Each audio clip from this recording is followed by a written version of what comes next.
बच्चों, आज हम इस वीडियो में जानेंगे नंबर के सारे सिस्टम्स को। बड़ा ही परेशान कर रखा है इन नंबर्स ने, है ना? तो बस अब कुछ ही मिनटों में आपका सारा कंफ्यूजन क्लियर हो जाएगा। बड़ा पॉइंट टू पॉइंट वीडियो होने वाला है, इसीलिए अपने कान, आंख और दिमाग तीनों खुले रखिएगा और चाहो तो कॉपी पेन लेकर भी बैठ सकते हो। तो बिना टाइम वेस्ट किए चलो शुरू करते हैं।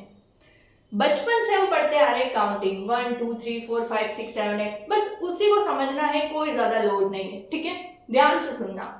अगर मैं नंबर को 1 से स्टार्ट करूं, 1 2 3 4 5 एंड सो ऑन, अगर मैं नंबर्स को 1 से स्टार्ट करूं तो वो कहलाते हैं हमारे नेचुरल नंबर। क्या कहलाते हैं? Natural numbers. लेकिन अगर मैं थोड़ी इंटेलिजेंट बनूं और इस 1 के आगे लगा दूं 0, तो जब मैं नेचुरल नंबर्स में 0 को भी ऐड कर लूं तो वो हो जाते हैं हमारे होल नंबर्स। क्या हो जाते हैं? Whole numbers. तो आप क्लियरली देख सकते हैं कि सारे के सारे नेचुरल नंबर्स किस में आ रहे हैं? होल नंबर्स में भी आ रहे हैं। मतलब हर नेचुरल नंबर होल नंबर भी कहलाता है। लेकिन मैंने कहा नहीं, मैं तो और इंटेलिजेंट बनूंगी, मुझे देखना है कि 0 के भी आगे और क्या आता है। क्या 0 से भी छोटा कोई नंबर होता है? होता है क्या? Yes, negative numbers. तो मैंने अब यहां पर लिख लिया -1 -2 -3। तो अब आप देख सकते हो हमारे पास पॉजिटिव नंबर्स भी हैं, 0 भी है और नेगेटिव नंबर्स भी हैं। तो अब ये सब मिलकर क्या बन गया हमारा? इंटीजर्स। क्या बन गया? इंटीजर्स। तो अब हम देख सकते हैं कि इस इंटीजर्स में हमारे नेचुरल नंबर्स भी आ रहे हैं, होल नंबर्स भी आ रहे हैं। तो पॉजिटिव नंबर्स, 0 और नेगेटिव नंबर्स के ग्रुप को हम क्या कहते हैं? इंटीजर्स। यहां तक तो बहुत सिंपल था, ये हमें आता था। लेकिन किसी ने अब यहां से डाल दिया भाई 1/2, ठीक है, और कुछ डाल दिया 6/3, इधर से डाल दिया -1/5, मतलब कि फ्रैक्शंस में नंबर डाल दिए p/q की फॉर्म में। तो अब हम इन्हें क्या बोलेंगे? Rational numbers. क्या बोलेंगे? Rational numbers. ऐसे नंबर्स जिन्हें हम p/q की फॉर्म में लिख सकते हैं, फ्रैक्शन की फॉर्म में लिख सकते हैं, उन्हें हम क्या कहते हैं? Rational numbers. अब आप सोच रहे होंगे कि यहां तो कुछ अपॉन में है ही नहीं, तो कुछ अपॉन में नहीं होता है मतलब क्या होता है? 1। मतलब इन सब के डिनोमिनेटर में भी क्या है? 1। मतलब ये सारे नंबर्स किस फॉर्म में है? p/q की फॉर्म में। तो जिन नंबर्स को हम p/q की फॉर्म में लिख सकते हैं उन्हें हम क्या कहते हैं? Rational numbers. जब इन सारे नंबर्स का ग्रुप बन रहा था तब कुछ नंबर्स बच गए। अब भाई उनको तो बुरा लग गया कि हमें तो किसी ग्रुप में रखा ही नहीं, अब हम हमारा एक अलग गैंग बनाएंगे। और उन्होंने बनाई बहुत ही खतरनाक गैंग, जिसे हम कहते हैं इररेशनल नंबर्स। अब ये इररेशनल नंबर्स कौन से होते हैं? √2, √3, पाई और भी बहुत सारे ऐसे नंबर्स जिनको हम p/q की फॉर्म में नहीं लिख सकते हैं। ऐसे नंबर्स जिनको हम p/q की फॉर्म में नहीं लिख सकते हैं उन्हें कहते हैं इररेशनल नंबर्स। अब आप सोच रहे होंगे कि भाई क्यों नहीं लिख सकते, तो चलो वो भी आपको बताते हैं। वो जानने के लिए हमें समझना पड़ेगा डेसिमल एक्सपांशन। तो अब अपन चलते हैं आगे डेसिमल एक्सपांशन पर, लेकिन उससे पहले मुझे बताना कि क्या आपको ये बेसिक समझ में आया? अब कोई नंबर रैशनल नंबर है या इररेशनल नंबर, ये हम उसके डेसिमल एक्सपांशन से बहुत इजीली आइडेंटिफाई कर सकते हैं। अब डेसिमल एक्सपांशन क्या होता है, चलो वो जानते हैं। अगर मैं आपको बोलूं कि 1/2 को मुझे आगे सॉल्व करके बताओ, तो आप कैसे सॉल्व करोगे? 1 को 2 से डिवाइड करोगे, और डिवाइड करोगे तो ऑब्वियसली पॉइंट में, डेसिमल में आंसर आएगा। अभी तक तो हमने 8th क्लास तक यही पढ़ा था कि हाँ डेसिमल में आंसर आता है, लेकिन अब हम पढ़ेंगे कि डेसिमल में भी 3 तरीके से आंसर आता है।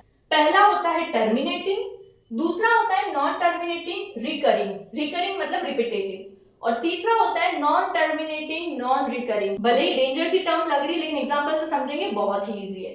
सबसे पहले अपन देखते हैं टर्मिनेटिंग का एग्जांपल। 1/2 से ही शुरू करते हैं। अपन 1/2 को सॉल्व करते हैं, मतलब कि मैं 1 को 2 से क्या करने वाली हूं? डिवाइड।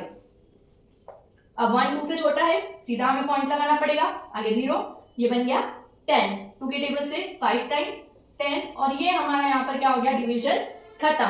मतलब 1/2 का आंसर कितना आया? 0.5। जब आपका आंसर खत्म हो जाए, डेसिमल के बाद कोई 1 2 3 डिजिट आकर रुक जाए, डिवीजन पूरा हो जाए, कोई रिमाइंडर नहीं बच रहा है, तो उसको तो हम क्या बोलते हैं, टर्मिनेटिंग। मतलब कि भाई हो चुका है हमारा डिवीजन पूरा, अब आगे कुछ नहीं बचा, टर्मिनेटिंग हो गया। दूसरा आता है नॉन टर्मिनेटिंग रिकरिंग या रिपीटेटिव। इसका एक एग्जांपल देखते हैं, जैसे 10/3 ले लेते हैं, ठीक है।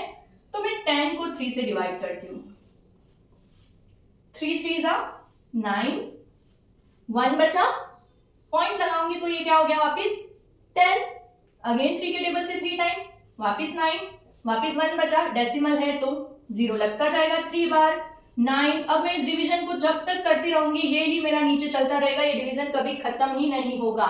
मतलब ये नॉन टर्मिनेटिंग है, कभी खत्म नहीं हो रहा, लेकिन रिकरिंग है, रिपीटेटिव है। पॉइंट के बाद की डिजिट जो है वो बार बार बार बार क्या हो रही है, सेम डिजिट रिपीट हो रही है। जब पॉइंट के बाद की सेम डिजिट रिपीट होती रहती है तो हम उसको बार लगाकर वहीं रोक सकते हैं। 3 बार बार रिपीट हो रहा था तो 3 के ऊपर मैंने बार लगा दिया। बार का मतलब होता है कि वो डिजिट इनफाइनाइट बार चल रही है, तो इसका आंसर क्या हो गया 3.3 बार। अब अगर डेसिमल एक्सपांशन पर इस दो तरह के आंसर आ रहे हैं, टर्मिनेटिंग, दूसरा नॉन टर्मिनेटिंग बट रिपीटेटिव, तो वो हमारा कहलाता है रैशनल नंबर। क्या कहलाता है, रैशनल नंबर। की जब हम डेसिमल एक्सपांशन कर रहे हैं तो हमें इन दो टाइप के आंसर मिल रहे हैं, इनमें से कोई भी एक, तो वो होता है हमारा रैशनल नंबर। अब अपन देखते हैं नॉन टर्मिनेटिंग और नॉन रिकरिंग का एग्जांपल। मैंने बोला था इरेशनल नंबर में पाई आता है, चलो अपन पाई को ही लेकर देखते हैं। पाई की वैल्यू क्या लिखते हैं अपन, 22/7। 22 को 7 से डिवाइड करते हैं, 7 3 21, 1 बचा, पॉइंट लगाया 0, 1 बार 7, 3 बचा, पॉइंट है 30 हो गया, अगेन 4 टाइम 28, 2 बचा, 0 है 20, अगेन कितनी बार आएगा 2 टाइम 14, 6 आ गया 60, वापिस सॉल्व करेंगे तो अब देखो पॉइंट के बाद की एक भी डिजिट आपकी रिपीट नहीं हो रही है और नीचे रिमाइंडर बचता चला जाएगा, हमारे पास पीछे आंसर आते ही चले जाएंगे अलग अलग डिजिट। मतलब कि पहला तो ये नॉन टर्मिनेटिंग है, ना तो डिवीजन खत्म हुआ, दूसरा ये नॉन रिकरिंग है, मतलब रिपीट भी नहीं हो रहा है, पॉइंट के बाद हमारे पास अलग अलग डिजिट आती जा रही हैं, तो मतलब कि इसका डिवीजन पॉसिबल ही नहीं है। डिवीजन पॉसिबल नहीं है मतलब हम इसको P/Q की फॉर्म में नहीं लिख सकते हैं, और P/Q की फॉर्म में नहीं लिख सकते हैं इसका मतलब ये कौन सा नंबर है, इररेशनल नंबर। मतलब ऐसा नंबर जिसको डिवाइड करने पर डिवीजन खत्म ही नहीं होगा और ना ही पॉइंट के बाद डिजिट रिपीट होगी, तो वो कहलाता है हमारा इररेशनल नंबर। इसीलिए हम बोलते हैं कि हम उसको P/Q की फॉर्म में नहीं लिख सकते हैं।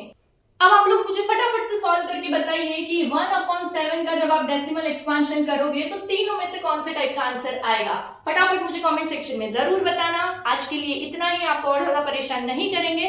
नेक्स्ट वीडियो में अपन कुछ इंपॉर्टेंट क्वेश्चंस को सॉल्व करेंगे। Thank you for watching. Video पसंद आया हो तो क्या करना है, like share and subscribe. Thank you, bye bye.